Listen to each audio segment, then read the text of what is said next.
Nous avions eu une mise en bouche concernant ce nouveau jeu DBZ que tout le monde voulait, mais que personne n'attendait. Aujourd'hui vient une petite sauce qui vient s'ajouter à cette mise en bouche, sauce qui a attendu un peu de temps avant de sortir, surtout pour ne pas faire d'ombre au goût amer que nous a laissé en bouche Naruto Storm Connection. Déjà visuellement c'est très beau, ouh j'aime bien les petits effets visuels là, ça fait très Dragon Ball Fighters.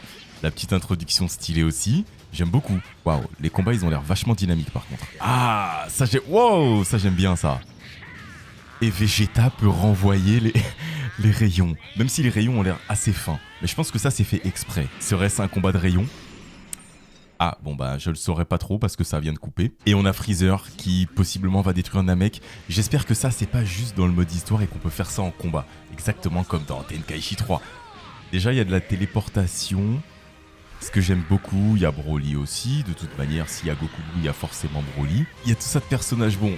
Là, je pense que c'est un petit roster pour démarrer. Mais moi, tant qu'il y a Cell, en vrai, ça me convient parfaitement. Et on n'a pas vraiment de date. Ça me dérange pas plus que ça parce que je trouve ça bien, le fait qu'on n'ait pas de date, parce qu'on sait qu'on va avoir quelque chose, mais on ne sait pas quand. Mais par rapport à ce trailer, j'ai remarqué que Vegeta pouvait renvoyer les rayons. Pas que Vegeta, je pense que c'est une fonctionnalité que tout le monde peut faire. Et je pense que la condition pour ceci était que le rayon ne soit pas chargé. Je pense que les Kikoa dans ce jeu-là pourront être chargés exactement comme dans Tenkaichi 3. Parce que si on regarde bien, les Kikoa ont l'air assez fins et possiblement le fait de les charger augmentera leur taille et leur puissance, ce qui les rendra moins parables possiblement. Vu que les Kikoa ont l'air petits, j'espère déjà que leur taille va augmenter si un personnage se transforme. Et d'un côté, je me dis que ça peut aussi déséquilibrer les personnages qui ne se transforment pas. Après, à voir comment l'équilibrage sera géré, je ne me prononce pas pour le moment. Dans Tenkaichi 3, on pouvait faire des combats en équipe de 5 contre 5 ou bien de points en fonction de la force du personnage. Ce serait pas mal d'avoir ces modes-là dans ce jeu également, même si